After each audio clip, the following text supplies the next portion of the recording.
1948, el espectacular choque de un ovni. Estamos en 1948 y de repente un cilindro aparece sobre la base más sensible de Rusia. Es incuestionable que Joe Stalin estaba interesado en los choques de platillos volantes, en la tecnología alienígena. No creo en nada. En este caso, sé que los ovnis visitaron Kapustin Yar. Kapustin Yar estaba en lo alto de la lista de instalaciones que Estados Unidos estaba controlando en Rusia. Vamos a atravesar la alambrada de Kapustin Yar para desvelar por primera vez las historias detalladas, clasificadas y documentadas del choque de aquel ovni. ¿Acaso la investigación que siguió a este hecho contribuyó a que los soviéticos ganaran la carrera espacial?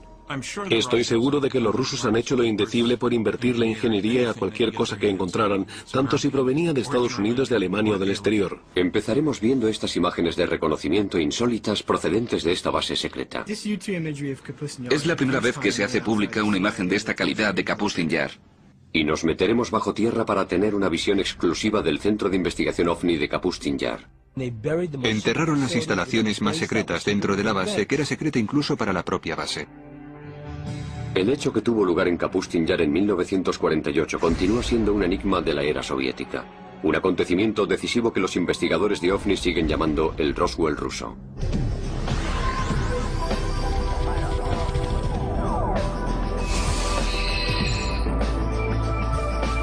El Roswell ruso.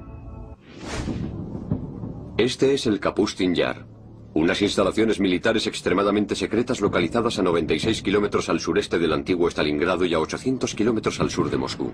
Construido según las directrices personales de Joseph Stalin, se trata de las instalaciones militares más antiguas de Rusia. Sus actividades a lo largo de los últimos 60 años han avivado la polémica sobre lo que de verdad sucede detrás de estos muros. Kapustin Yar, o Vladimirovka, como se le conocía en un primer momento, fue y sigue siendo el primer centro espacial ruso. Me llamo Vladimir Seminov y he trabajado durante 26 años para la KGB. En Kapustin Yar todo era un secreto, no hay nada en él que no sea secreto. Me llamo Sergei Khrushchev y soy hijo del antiguo primer ministro de la Unión Soviética, Nikita Khrushchev. Algo menos de un año después del accidente de Roswell que copara los titulares de todo el mundo, muchos creyeron que esta base rusa podía haber vivido encuentros históricos y un choque único con un ovni. 19 de junio de 1948, media tarde. Según los informes, el controlador aéreo de Kapustin Yar ve aparecer un objeto extraño en la pantalla de su radar. En ese mismo instante, un piloto de un MiG a unos 10 kilómetros al sur de la base ve un ovni alargado y plateado con forma cilíndrica que se dirige hacia él. Llama por radio a la base y comunica que le está cegando una luz muy clara. Un piloto ruso vio el ovni en 1948 e intentó atacarlo, lo cual tuvo consecuencias muy negativas para ambos. Al piloto le cegaron los rayos de luz que emitía el ovni. Se cree que siguiendo órdenes directas del comandante en jefe de la Fuerza Aérea Soviética, Zigarev, el piloto persiguió al ovni durante unos 3 minutos antes de lanzar un misil que consiguió finalmente abatir al objeto.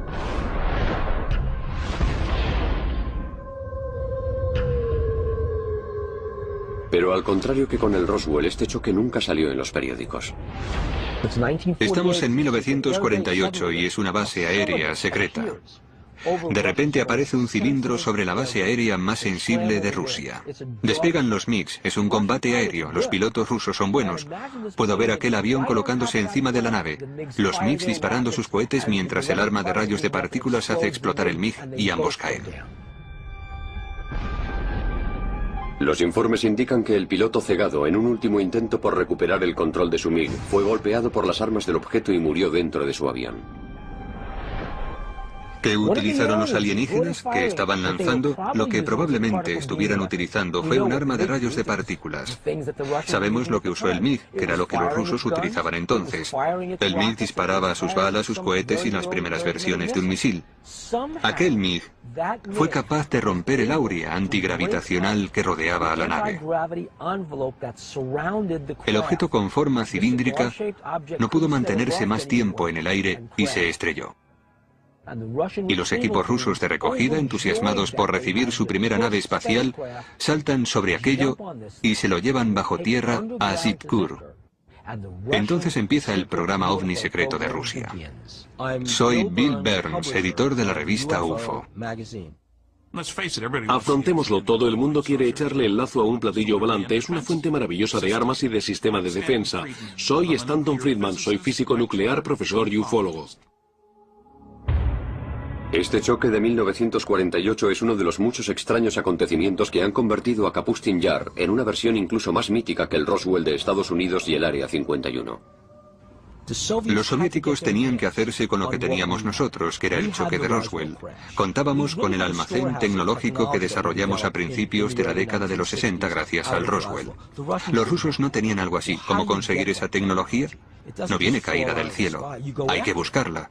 Y los rusos la buscaron embarcándose en misiones suicidas. Cualquier cosa que pudieran hacer sus pilotos de MiG para abatir una nave extraterrestre valía. Desde el momento de su construcción a principios de 1940, Kapustin Yar ha estado envuelto en el secretismo. Es un lugar en el que se dice que enviaban a los investigadores más importantes de la Unión Soviética y a los especialistas científicos y militares para desarrollar tecnología de alta gama para la Guerra Fría y armamento.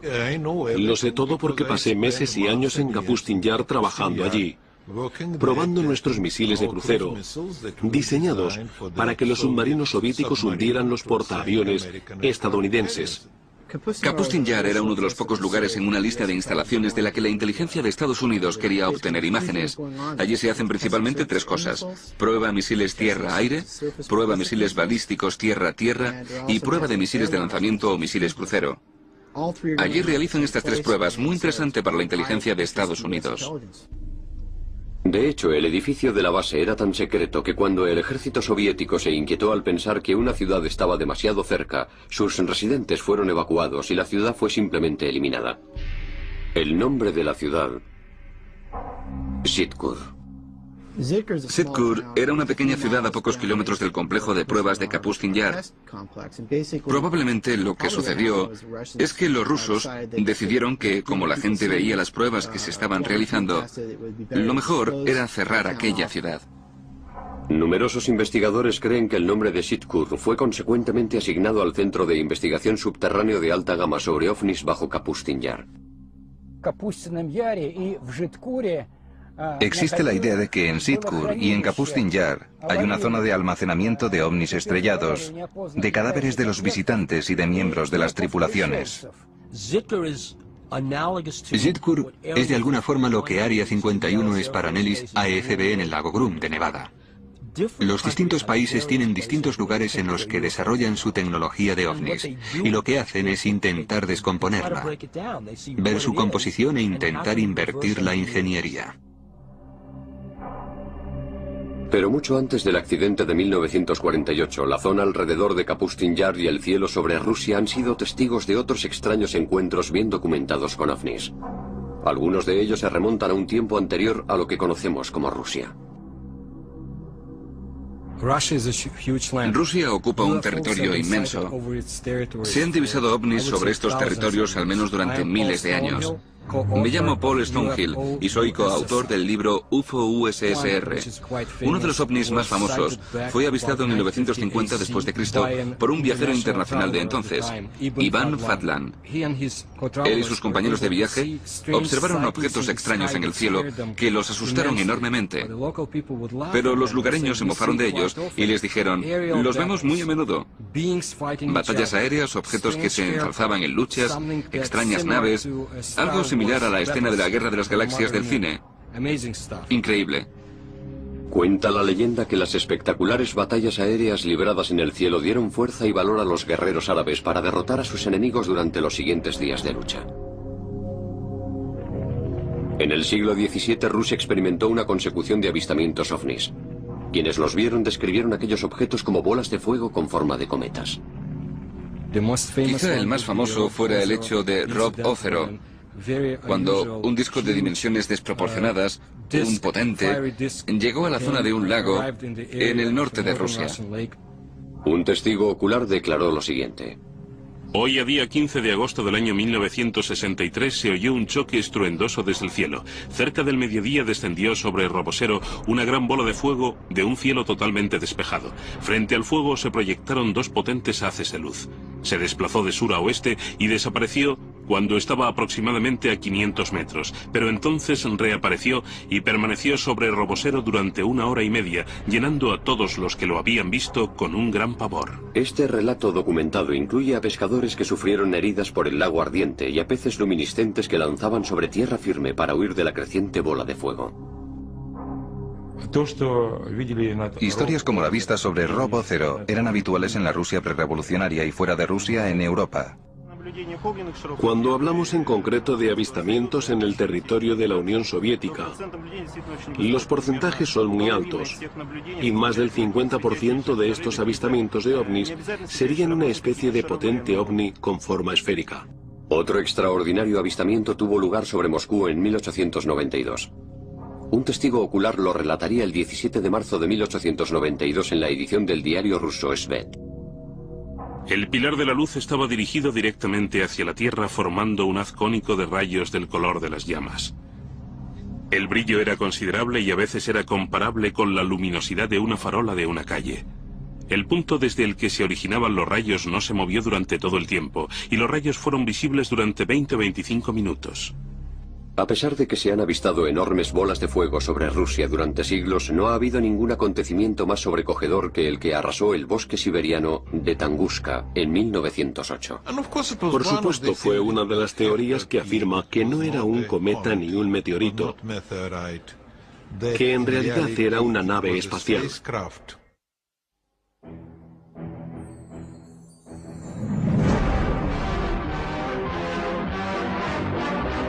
Hurtling through the solar system, a speck of cosmic dust strikes the Earth. Commonly, these meteors are vaporized by friction in the atmosphere. This is part of the story of one that wasn't. A meteor that landed in 1908 in Siberia with the destructive force of an atom bomb. 30 de junio de 1908. Aproximadamente a las 7 de la mañana, el apacible bosque de Tunguska en Siberia es golpeado por una explosión ensordecedora que hace temblar la Tierra. La explosión poseía la fuerza de una bomba de hidrógeno de 40 megatones. Inmensos árboles arrancados como si fueran ramitas. La explosión diezmó aquel denso bosque. La repercusión de la explosión se sintió incluso en Europa occidental y en un principio se creyó que había sido causada por un meteorito gigante que había golpeado la Tierra.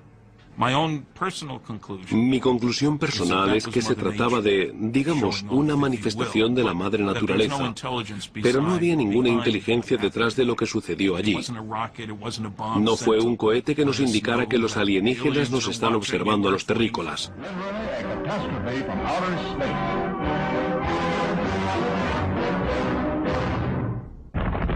No obstante, los investigadores de ovnis afirman que aquella devastadora explosión había sido el resultado de un meteorito. ¿Por qué no se encontró ningún cráter en Tunguska o en sus proximidades? Esto es algo que hoy en día los científicos no pueden explicar. Fue, digamos, una explosión, a pesar de que algunos lo llaman implosión. Varios kilómetros del bosque Tiga resultaron devastados. El acontecimiento en sí ocasionó cambios en el campo magnético de nuestro planeta. Los académicos opinan que lo que sucedió en Tunguska fue simplemente un meteorito, pero hay muchos datos que apuntan en la dirección contraria, que se trató de un vuelo racional dirigido.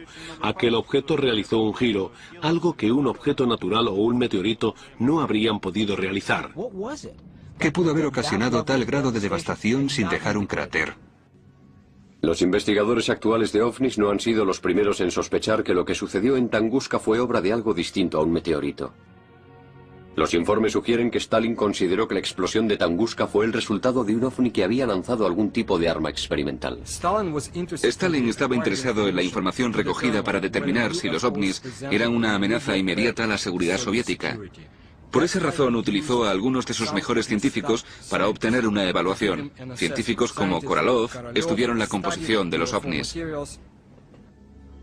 Sergei Korolev, uno de los científicos más reputados de la Unión Soviética, se convertiría en el padre del programa espacial ruso y en el hombre responsable del Sputnik. Junto con Stalin se propuso resolver el misterio de Tunguska. Aquellas investigaciones lo impulsaron a financiar la expedición al lugar en el que se había producido el acontecimiento de Tunguska. Sergei Korolev invirtió dinero propio en enviar en helicóptero una expedición a la zona de Tunguska. Korolev y Stalin nunca se conocieron. Algunos investigadores intentaron demostrar que Korolev sí se había reunido con Stalin, pero no encontraron ninguna prueba. Stalin imaginaba que podía haber sido en verdad una nave espacial. Quería encontrar los fragmentos de aquella nave, recomponerlos y recrear el objeto con objetivos militares. Inicialmente, Korolev encontró que muchas de las cicatrices físicas producidas en Tunguska seguían visibles. Pero el descubrimiento más sorprendente apareció en forma de fragmentos metálicos radiactivos encontrados en el lugar de los hechos, restos poco habituales de un asteroide o de un meteorito. Si se sigue la trayectoria de vuelo del objeto de Tunguska y se va más allá del lugar del choque, se llega a una zona que los ufólogos rusos llaman el cementerio del demonio. Se trata de una zona de 300 metros cuadrados en la que no crece ni una planta y en la que mueren todos los animales. Una zona que además tiene unos niveles de radioactividad más altos de lo normal. Se trata de las consecuencias de un posible fragmento metálico radiactivo resultante del choque. Los niveles de radiación eran una realidad. Los meteoritos no bajan con ese nivel de radiación, así que una de las historias es que era una nave nodriza que había explotado. Se cree que Korolev le dijo en secreto a Stalin que el accidente de Tunguska había sido provocado en verdad por un ovni, del que se habían encontrado fragmentos por toda la zona. No obstante, en su informe oficial extremadamente secreto, se comenta que Korolev le contó una historia muy distinta. La versión oficial era que en Tunguska había chocado un meteorito gigante.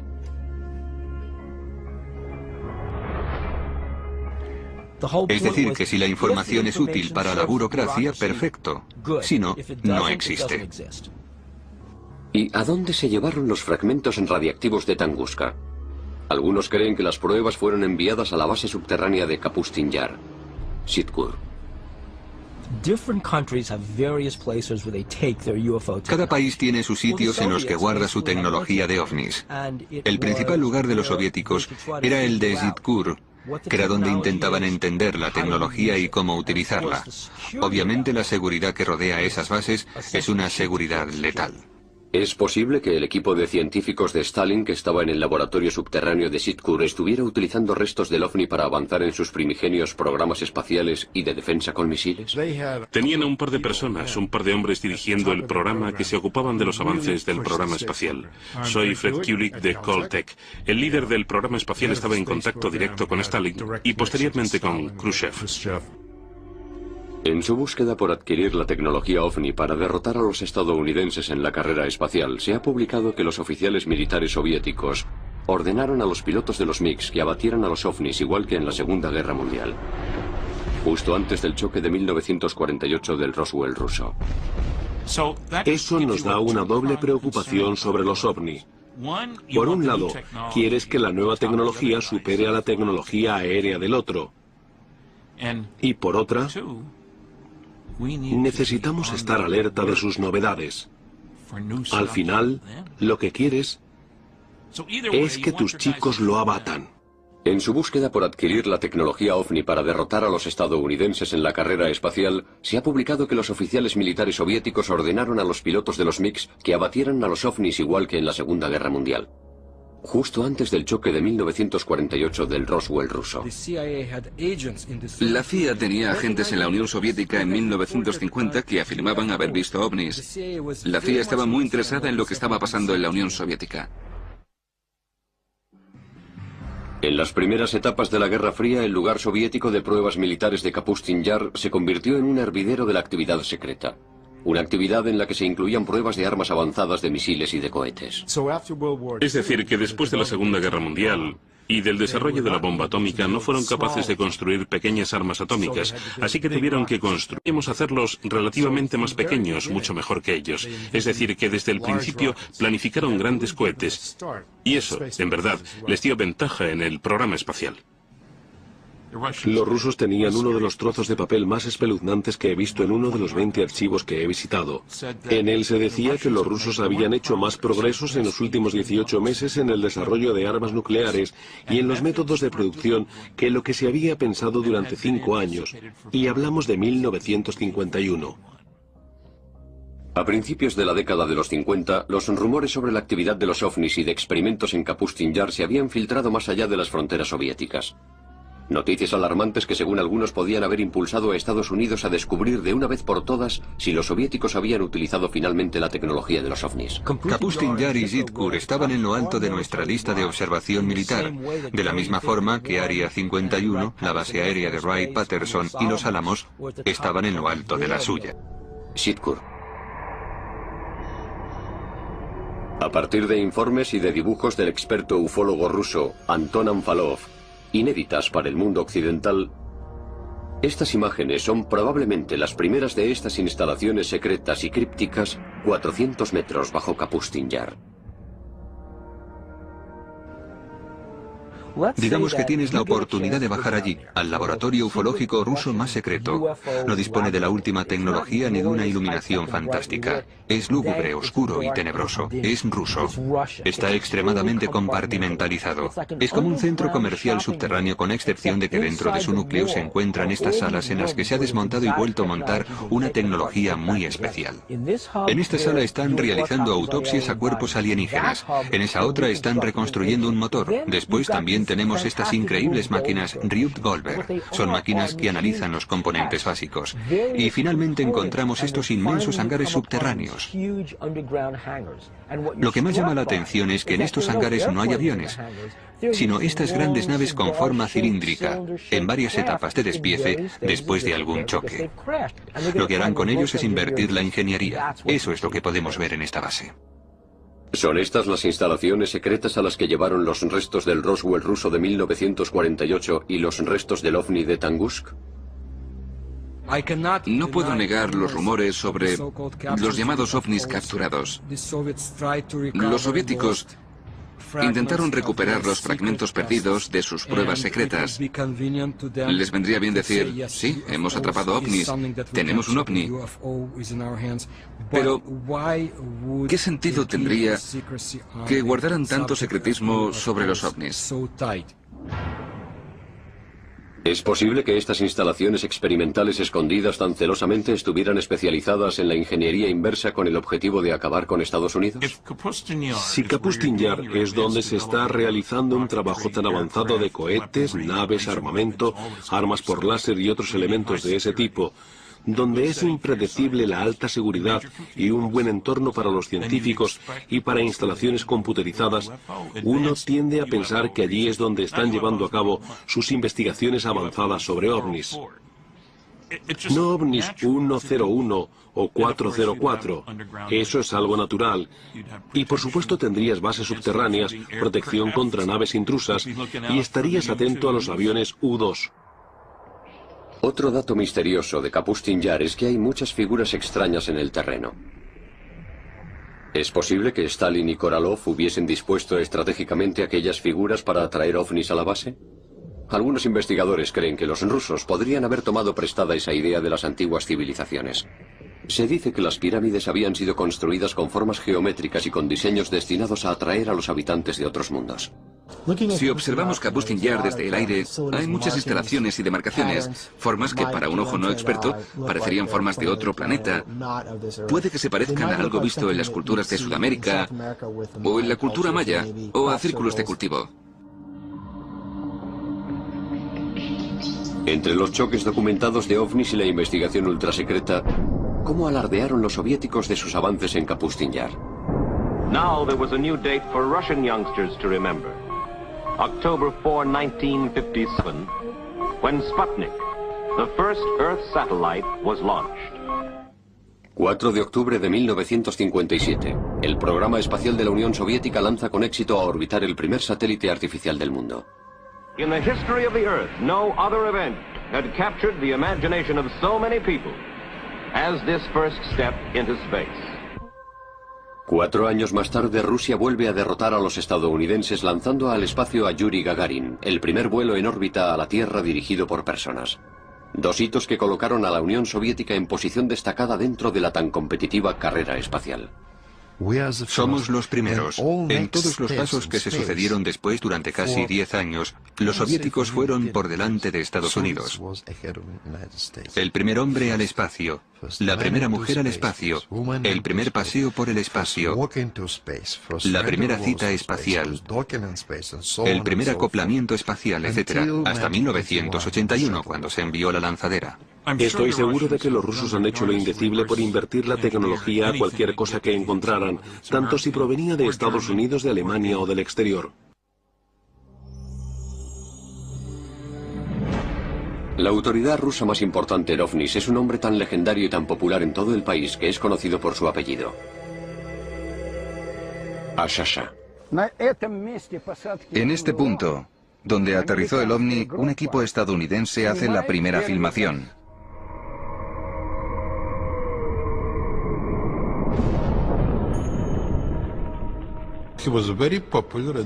Era muy conocido en plena actividad ufológica en la Unión Soviética, a finales de la década de los 60 y 70.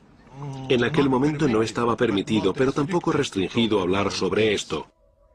Ashasha inventó el canal de historia para hacer una visita exclusiva a un lugar documentado del choque de un ovni, no muy lejos de donde se produjo el choque de 1948 del Roswell ruso. Yo me tuve que quedar aquí, exactamente en este sitio.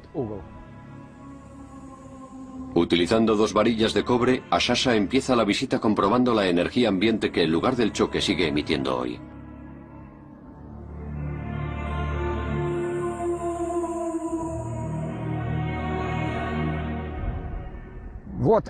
Ahí está, una señal negativa. Es ahí.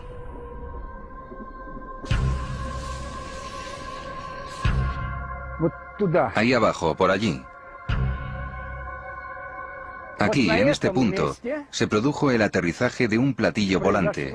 Primero lo cruzó directamente y después perpendicularmente, después por las diagonales. Aquí es donde empiezan los límites. Ahora hacia el centro. En este centro vemos una gran cantidad de hierbas compactas. Y lo más importante es que... Mira, una señal positiva. Ahora nos acercamos al límite. Ahora están neutras. Aquí está la otra parte del límite. Desde aquí hasta allí. Ahora me alejo del centro, hacia el otro lado.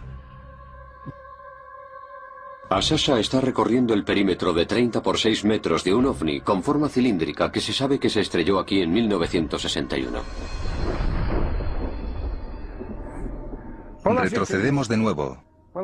Volvemos a ver la señal positiva, una señal muy fuerte. ¿Ves cómo varía? Es positiva con mucha fuerza. Ahora retrocedemos, negativa, mira. Aquí está el límite. Allí tenemos un punto, allí tenemos otro. Un tercero y un cuarto. Los animales evitan este lugar, lo rodean, y el ganado no pasta aquí.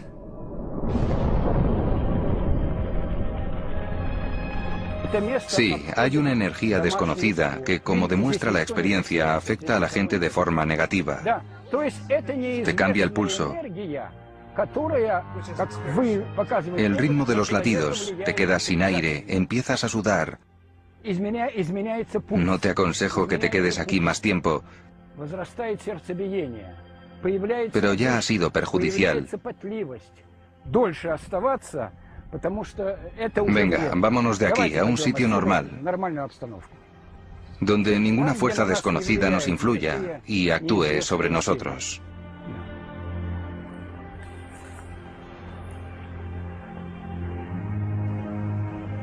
La descripción de Ashasha del choque de este ovni fue apoyada por un habitante del pueblo cercano de Sotnia, que al ver a Ashasha nos contó su relato sobre el avistamiento del choque por su ventana, que da a este lugar a menos de 180 metros. Примерно часа 4-5 вечера. Eran las 4 o las 5 de la mañana, muy tarde, y de repente mi madre gritó. Dijo, mira eso. Había una especie de bola, una esfera volando. Después dijo, seguro que es un platillo volante.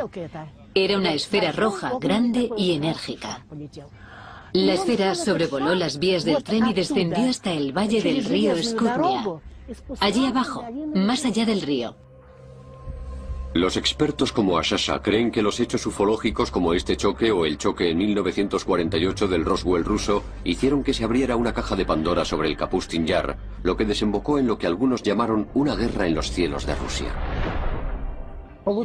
Los pilotos solían recibir órdenes desde tierra para que defendieran el espacio aéreo y para que abatieran a los ovnis. Otras veces el ovni era quien empezaba terribles ataques. Lo que más me intriga acerca de los rusos son las supuestas luchas aéreas entre ovnis. He leído testimonios al respecto. Algunos luchaban en el aire. Quizá la prueba más irrefutable de los choques entre MiG soviéticos y ovnis sobre Kapustin Yar procede de primera mano de la piloto de pruebas más famosa, Marina Popovich. Una heroína nacional, una cosmonauta. Quizá la Chuck Yeager de Rusia. Marina afirma haber presenciado verdaderos enfrentamientos entre pilotos soviéticos y ovnis. En 1964 se produjo un choque durante una misión aérea de entrenamiento soviético. Alexander Kapagan era el comandante de un escuadrón y el instructor de pilotos en una de las escuelas de vuelo. Un día estaba volando con un cadete y fueron atacados por un ovni y cayeron haciendo una espiral. En otra expedición secreta en febrero de 1980, la coronel Popovich se enfrenta a múltiples objetos no identificados en los cielos de Rusia. Vi 3 bolas de fuego, 3 luces increíbles formando un triángulo. Las vi pasar rápidamente. Otro piloto de pruebas de MiGs, el coronel Vyatkin Lev Mikhailovich, accedió a contar en primera persona y en primicia para nuestras cámaras su experiencia. 7 de agosto de 1967, 6:30 de la tarde. El coronel Mikhailovich informa de que su MiG ha sido atrapado súbitamente en pleno vuelo por un ovni. Cuando estaba haciendo un giro hacia la izquierda, de repente vi una luz que venía de arriba. Aquel gran disco empezó a encenderse poco a poco y solo me dio tiempo a inclinar rápidamente el avión, pero el ala golpeó el haz de luz. El avión tembló y los niveladores y las agujas empezaron a moverse de derecha a izquierda. Es como si el rayo de luz se desintegrara en pequeños puntos de luz. ¿Cuál fue mi sorpresa cuando mi técnico Mikhail me dijo: Lev Mikhailovich, el ala del avión está brillando? Al parecer estuvo posteriormente durante una semana en el hangar y el ala izquierda no dejó de emitir una luz blanca. Lavaron el ala con queroseno y poco después el brillo desapareció. Por suerte, el encuentro del coronel Mikhailovich con un ovni sobre el cielo de Kapustin Yar en la década de los 60 no tuvo un final tan fatídico como el famoso choque de 1948 en ese mismo cielo.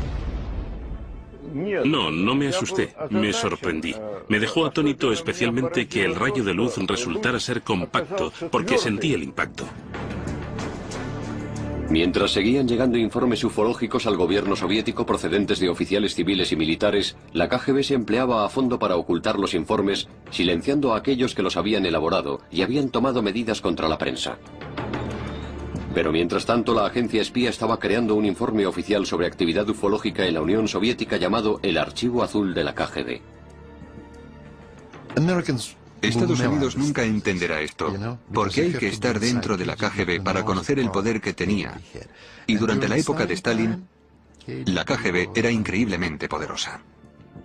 Escrito e investigado a lo largo de los 20 años que separaban los años 60 de los años 80, el Archivo Azul de la KGB era uno de los estudios oficiales más profundos sobre ovnis encargado por un organismo gubernamental en ningún país. El Archivo Azul de la KGB es una colección de documentos de 124 páginas publicada en 1990. Creo que esto no es todo lo que ha visto la KGB, y no soy el único que lo cree. El Archivo Azul recogía miles de informes sobre avistamientos ovnis, sobre combates aéreos y sobre accidentes, y todo descrito con gran lujo de detalles. Según el Archivo Azul, el 21 de marzo de 1990, los residentes de una docena de ciudades rusas no muy lejos de las puertas de Kapustin Yar fueron testigos del mismo avistamiento del ovni entre las 10 y las 11:30 de la mañana. A continuación se incluye un extracto escrito de un oficial de asuntos internos de la KGB. Tras obtener información precisa, se estableció que un número destacado de residentes de ciudades cercanas había visto con sus propios ojos un ovni, y en algunos casos 2. Uno de esos testigos había visto un rayo de luz que salía del objeto y que iluminaba la superficie de la Tierra. Si hay tantos rumores y se comenta tanto sobre ovnis, más tarde o más temprano el gobierno hablará con su departamento de inteligencia para ver qué está sucediendo. Y la KGB tuvo que crear ese archivo con todas las publicaciones de lo que habían visto los testigos o que creían haber visto. ¿Es posible que aquel accidente de 1990 haya sido una simple prueba militar enviada desde el suelo, desde Kapustin Yar? ¿O se trata quizá de otro accidente relacionado con ovnis? Si la Unión Soviética no hubiera sucumbido bajo su propio peso a principios de la década de los 90, los escalofriantes relatos que acabamos de oír de encuentros en primera persona y cerca de Kapustin Yar habrían permanecido como un peligroso secreto más de la era soviética. Es diferente porque el momento también lo es. Si hablas con alguien de una generación pasada, sí, claro, no cabe duda, pero hoy en día es totalmente distinto. Las generaciones jóvenes actuales viven en otro tipo de sociedad y disfrutan de mucha más libertad. Esta nueva libertad en Rusia ayudó a los productores de este programa a adquirir a través de canales oficiales estas imágenes soviéticas que vamos a ver. A lo largo de las décadas de los 50 y de los 60, el ejército soviético experimentó una serie de lanzamientos de cohetes fallidos y de pruebas de misiles fallidas que llevaron a un desastre tras otro en la base. ¿Eran simplemente accidentes o represalias de los ovnis? He oído una historia que es posible, y no suelo hablar de leyendas. Los alienígenas hicieron explotar 4 vehículos de lanzamiento soviéticos porque no dejaron de intentar abatir platillos volantes. Escondido durante 45 años, un cámara militar soviético grabó los efectos posteriores de lo que parecían ser 2 ovnis con forma de bolas de fuego que se sabe que chocaron en Kapustin Yar el 3 de junio de 1960. Por lo que podemos determinar, es la primera vez que alguien que no pertenece al ejército soviético o a la KGB ve estas imágenes. Se ve a 3 bomberos del Ejército Rojo huyendo de esta inmensa bola de fuego que, según los informes, siguió aumentando de tamaño y causando otras explosiones masivas en la zona durante más de 1 hora. Se cree que una de las plataformas de lanzamiento, mientras que otro alcanzó un depósito de combustible de un cohete. Todos los objetivos estaban a pocos metros de las instalaciones de investigación subterráneas para ovnis de Sitkur. Los restos carbonizados de los 2 ovnis que habían sido vistos aquí fueron enviados rápidamente a la base de Sitkur. Imaginemos la Tierra como una colonia subdesarrollada. Y al igual que Estados Unidos y la Unión Soviética libraron guerras políticas cruzando mares, imaginemos que los alienígenas quieren nuestros recursos y que están luchando por la Tierra igual que Estados Unidos y la Unión Soviética se pelearon por otros territorios después de la Segunda Guerra Mundial. ¿Cómo es posible que todos aquellos acontecimientos tan sorprendentes hayan quedado a la sombra de la opinión pública durante tantos años? En la época anterior e inmediatamente posterior a Stalin, todo estaba restringido, por lo que no se permitía hablar de esto. En la época de Stalin, simplemente te mandaban a la cárcel. ¿Es posible atribuir todos estos relatos sobre ovnis y el rastro desvelado de pruebas de ovnis a una explicación lógica? ¿O puede que estos extraños acontecimientos pasen de verdad en Rusia? Una corresponsal de uno de los periódicos estadounidenses de mayor tirada dice que sí. En mayo de 2005 llegaron unos informes a la oficina de Moscú en Los Angeles Times, según los cuales un lago a unas 3 horas de Moscú había simplemente desaparecido. Fuimos allí porque oímos que había desaparecido y pensé, esta historia no me la creo. Kim Murphy visitó la zona días más tarde. Su relato fue publicado en la página frontal del periódico el 27 de mayo de 2005. Llegamos allí y vimos aquel inmenso agujero vacío en el suelo. Los únicos testigos oculares que vieron lo que había pasado describieron que habían ido al lago y que empezó un remolino de agua, algo parecido al agua que se va por un lavabo haciendo círculos con fuerza, y que así, poco a poco, desapareció. Desde lagos que desaparecen a bolas de fuego en el cielo, pasando por ataques documentados de ovnis con forma cilíndrica. Rusia sigue siendo una tierra de increíbles misterios. A día de hoy todavía continúan los trabajos de investigación en Kapustin Yar y en Sitkur, y la base sigue siendo un potente centro neurálgico para la actividad ufológica. Según uno de los investigadores, en 1989 se produjo un accidente en Kapustin Yar, y más recientemente, los restos de un choque en Polonia en 1997 se trasladaron a Kapustin Yar para ser analizados. Algunos de los movimientos políticos recientemente realizados por el presidente Vladimir Putin han hecho que desde Occidente algunos acusen a este gobierno de cerrar el telón de acero una vez más en la vibrante Rusia actual.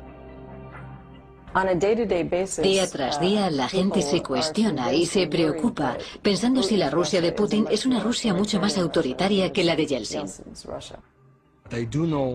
Saben que la información sobre ovnis no está tan disponible en Rusia con la misma facilidad que antes. En una sociedad abierta se pierde la capacidad de controlar los secretos. Putin salió de la KGB. Está viendo cómo mucha información valiosa y una tecnología valiosa están pasando a fuentes privadas. La Unión Soviética está cerrando puertas, está cerrando muchas zonas, pero también cerrando el tema de los ovnis. Puede que se tarde mucho hasta que se cierre el telón sobre los laboratorios subterráneos ocultos y las guaridas de esta legendaria Área 51 de Rusia. Solo hemos empezado a escarbar la superficie de los sorprendentes misterios del Roswell de Rusia. Las peticiones extraordinarias requieren pruebas extraordinarias. Ver para creer.